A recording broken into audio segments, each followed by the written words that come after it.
रुकिए मेम साहब, रुकिए।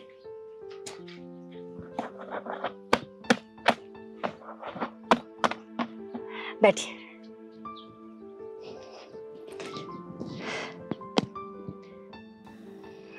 बेटा चाय तो होगी ना? जी हाँ। 1 कप चाय ले आओ। जी आप बैठिए, मैं आपके लिए चाय लेके आती हूँ। ठीक है। बहुत गर्मी है। मेम साहब ये लीजिए, आप पानी पीजिए, बहुत गर्मी है ना। थैंक यू बेटा।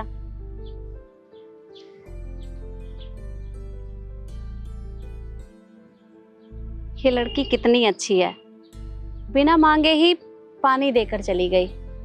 और अधिकतर हम रेस्टोरेंट वगैरह में जाते हैं तो वहाँ पानी के भी पैसे लेते हैं वो लोग, और ये लड़की बहुत अच्छी है।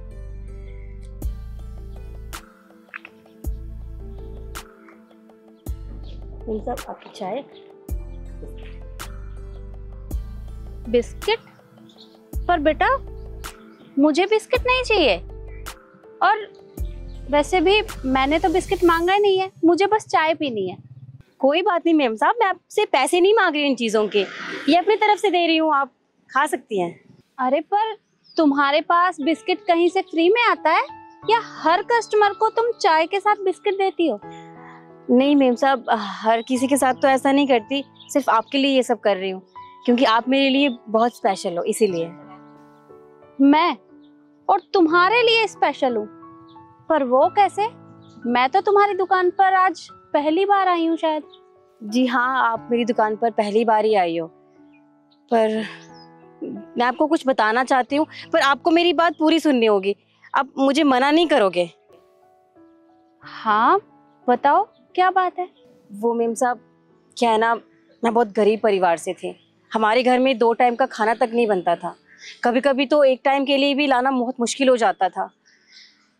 उसके बाद एक दिन मैं काम ढूंढने एक सोसाइटी में गई थी, तब मुझे एक मैडम मिली, वो गाड़ी से उतर रही थी, तब गलती से ना उनके बहुत सारे पैसे गाड़ी से नीचे गिर गए, और मैंने मौका देखकर वो पैसे वहां से उठा लिए।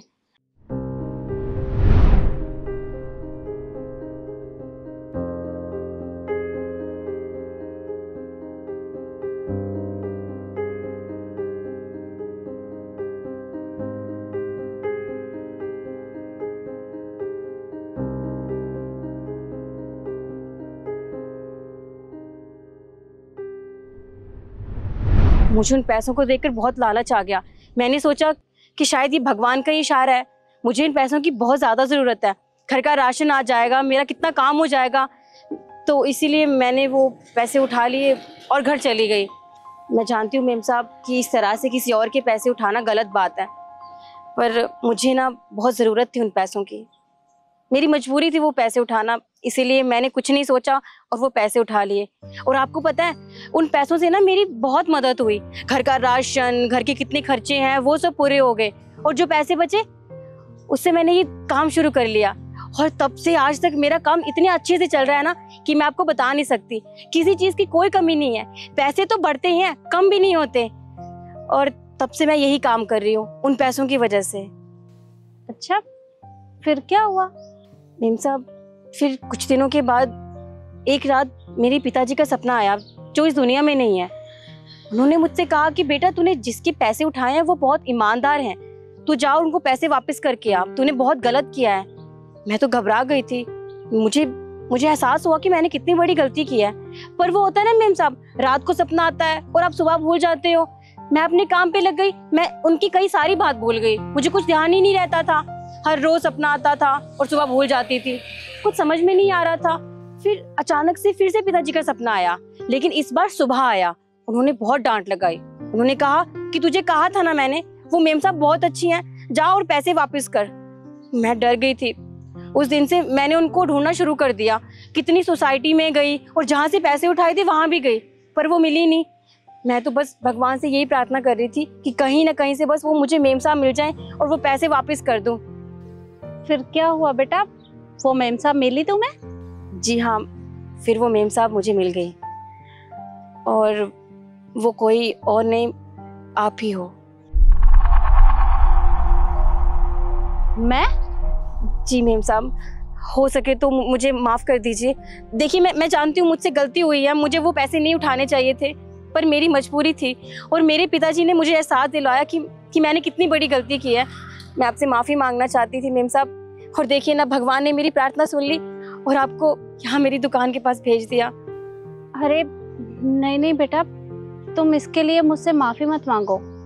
मानती हूँ कि उस समय तुमसे गलती हुई थी, पर कोई बात नहीं बेटा।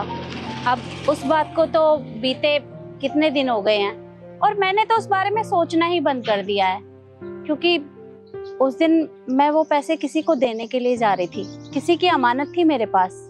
अब वो पैसे रास्ते में गिर गए और मुझे पता ही नहीं चला, पर मैंने उस आदमी के पैसे लौटा दिए और इस बारे में सोचना भी बंद कर दिया, क्योंकि मुझे लगा कि हो सकता है कि ये भगवान का कोई इशारा हो। और वैसे भी भगवान जी जो भी करते हैं ना, वो अच्छे के लिए ही करते हैं, और जब मैंने ही किसी का बुरा नहीं किया तो भला मेरा बुरा कैसे हो सकता है। और देखो, आज तुमने मुझे ये बात बताई कि वो पैसे तुमने ही उठाए थे। अगर तुम चाहती तो मुझे वो बात नहीं बताती, पर तुमने ऐसा नहीं किया। तुमने अपनी बात मुझे बताई, तो इससे ये तो साबित हो गया कि तुम दिल की बुरी नहीं हो। मजबूरी के चलते इंसान कुछ भी कर बैठता है, पर कोई बात नहीं बेटा। आपको पता है, मैंने पाई पाई जोड़कर वो पैसे इकट्ठे किए हैं ताकि आपको वापस कर सकूं। आप रुकिए, मैं वो पैसे लेकर आती हूँ। अरे पर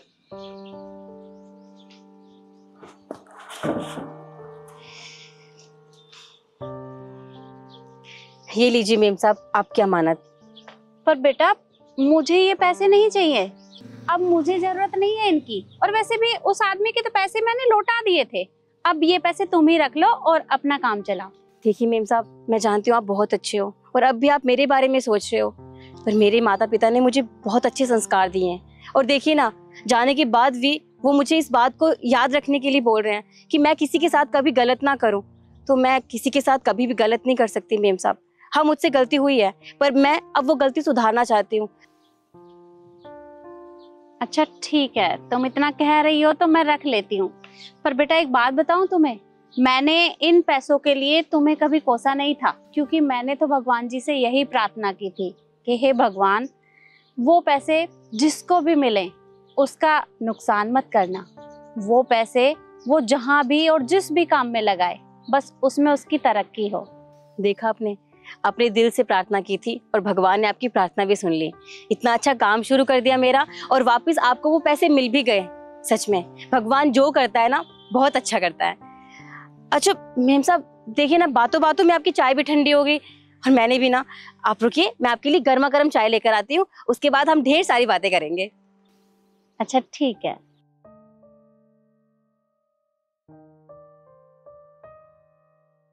किसी ने सच ही कहा है कि भगवान किसी के साथ भी बुरा नहीं करते, जो भी होता है अच्छे के लिए होता है।